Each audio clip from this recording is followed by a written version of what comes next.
Ce 1er mars 2025 marque la fin de la 29e édition du FESPACO au Palais des Sports de Ouaga 2000. La cérémonie de clôture va révéler le successeur de Ashkal pour l'étalon d'or de Yenega. En spectacle de danse et prestations musicales, le suspense reste entier. Qui sera sacré étalon d'or de Yenega? Nous le saurons à l'issue de la cérémonie de clôture. Amadou Tamboura nous annonce les préparatifs de cette cérémonie.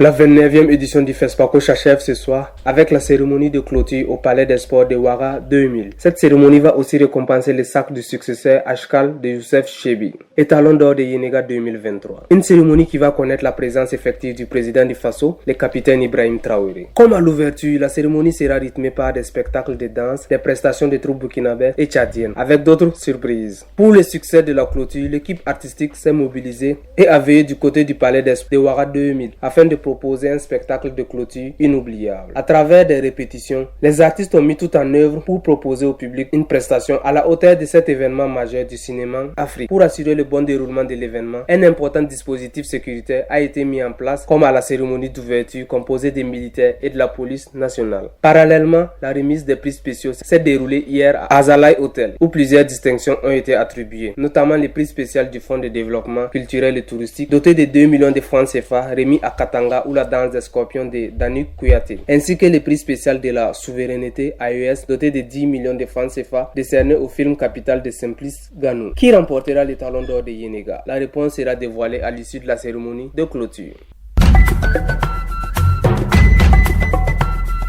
FESPACO 2025, l'invité du jour.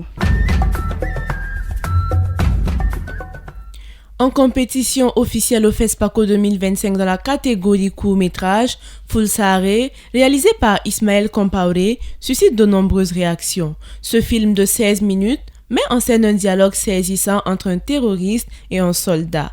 Abordant des thématiques sensibles et actuelles, quel message le réalisateur a-t-il voulu transmettre? Quelles sont les attentes pour ce grand rendez-vous du cinéma africain? Ismaël Compaoré s'est confié au micro de Fabiola Ouedraogo. Bonjour Monsieur Ismaël Compaoré, vous êtes le réalisateur du film Fulsare en compétition officielle dans la catégorie court-métrage au FESPACO 2025. Quels sont vos retours par rapport au film suite aux différentes projections? Fulsare a été très bien accueilli à cette 29e édition du FESPACO. Pourquoi avoir choisi d'opposer le soldat au terroriste dans votre film? Fulsare, c'est un film sur l'humain. C'est un dialogue entre nous et nous. Donc, c'est d'abord un choix artistique, mais aussi un choix de contexte. Parce qu'aujourd'hui, le Burkina Faso traverse une situation sécuritaire inédite qui oppose d'un côté les soldats, nos vaillantes FDS, et de l'autre côté des terroristes. Donc j'ai voulu comme ça mettre en dialogue deux individus diamétralement opposés. Votre conclusion était forte. Quel message vouliez-vous transmettre à travers ces propos du terroriste? Tout ce que je sais, c'est que je suis comme toi, un simple combattant. Le message, il est laissé véritablement à l'appréciation de tout le monde. J'ai pas voulu faire une histoire bouclée. J'ai voulu aussi laisser aux cinéphiles, comme je l'ai dit, c'est un film que je veux, en tout cas, qu'il suscite des réflexions. Je veux pas donner une orientation particulière sur ce que j'ai voulu moi-même faire ressortir, parce que je suis aussi en permanente interrogation. Et je pense que c'est laissé à l'appréciation de tout le monde. Quelles sont selon vous vos chances de remporter le prix au vu de la concurrence?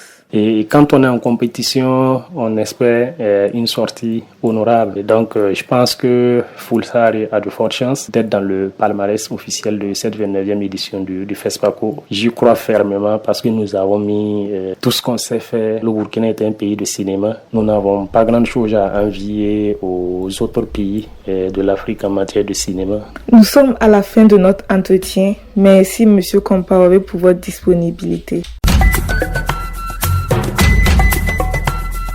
FESPACO 2025, portrait du jour.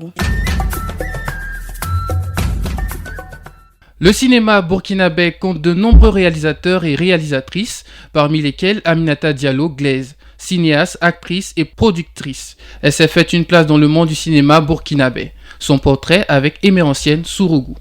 Aminata Diallo Glaise, âgée de 53 ans, est une cinéaste, actrice et productrice burkinabè. Très tôt attirée par le monde de l'art et du cinéma, Elle débute sa carrière en 1990. Elle commence au sein de la troupe théâtrale Théâtre de la Fraternité, dirigée par Jean-Pierre Guingané, où elle se forme en dramaturgie. Parallèlement, elle exerce en tant que marionnettiste et maquilleuse. Elle débute sa carrière cinématographique avec des rôles dans Pouknini de Fanta Regina Nakro et Le Pardon d'Antoine Youkbaré. Cependant, c'est à la télévision qu'elle acquiert une notoriété continentale, notamment grâce aux séries À nous la vie de Dani Kouyaté et Kadi Jolie réalisées par Idrissa Ouedraogo, où elle incarne le personnage principal. En 1999, Aminata Diallo-Glaise crée sa propre société de production, Jovial Productions, qui coproduit Kadi Jolie et réalise divers documentaires. Après une pause de plus d'une décennie, elle revient en 2024 avec la série Bienvenue à Kikideni. Directrice de la salle de projection Canal Olympia PC, Aminata Diallo-Glaise reste déterminée à faire briller le cinéma africain à travers ses réalisations. FESPACO 2025, la chronique du jour. Pendant cette édition du FESPACO, les salles de projection peinaient à être remplies. Dans le même temps, les maquis et restaurants refusaient du monde. Pourtant, la journée continue a été décrétée pour permettre une mobilisation. Qu'est-ce qui explique cela? Comment y remédier? Boris Ouedraogo nous donne la recette dans sa chronique. Vous ne vous trompez pas, le son que vous venez d'entendre est bel et bien celui d'une bouteille qui vient d'être décapsulée avec succès et énergie. Les événements se passent sur le site du FESPACO où l'ambiance, à l'image des autres jours, a pratiquement atteint son paroxysme. Au niveau de la rue marchande, la boisson coule à flot, les frites, les saucisses et les plats de tout genre défilent. C'est ainsi que les commandes s'enchaînent pour le grand bonheur des commerçants et commerçantes qui affichent un sourire qui me rappelle la première fois que mon cousin Emmanuel aperçut son phonère. Pendant ce temps, mon petit esclave, le samo d'un village lointain, demande un cure-dent pour dégager le morceau de viande coincé entre sa canine et son incisive latérale. Et que dire de nos jeunes frères? Ces derniers voient le FESPACO comme une opportunité leur permettant de s'adonner à des opérations de drague. Ah ouais, les fils et filles du pays des hommes intègres profitent des festivités sans lésiner sur les moyens. Et c'est aussi ça le FESPACO, mais dommage que cet engouement ne s'étend pas dans les salles de projection qui par moments sont relativement peu fréquentées par rapport aux espaces de loisirs. C'est vérifié. Les preuves sont tangibles. Radio Campus touche du doigt les réalités du terrain et confirme bel et bien cette idée par A plus B ou si vous voulez par A plus C. Chers auditeurs, attention à ce que les activités connexes ne prennent pas le dessus sur l'objectif premier de l'événement qui se veut être une tribune de valorisation des acteurs du cinéma et non un cadre de promotion de la bamboulard à ciel ouvert. Fréquentons donc les salles et faisons vivre le 7e art. C'est ici que s'achève ce journal. Merci à toutes et à tous de l'avoir suivi. En rappel des titres, nous avons parlé de la cérémonie de remise des prix spéciaux du FESPACO où de nombreux acteurs du cinéma se sont vus décerner des prix. Il a été question du marché international du cinéma et de l'audiovisuel africain, MICA, qui a refermé ses portes hier 28 février. Et enfin, une immersion la nuit pendant le FESPACO. Ce journal vous a été présenté par Cynthia Gambo et Ignace Kendrebogo et bonne suite de programme.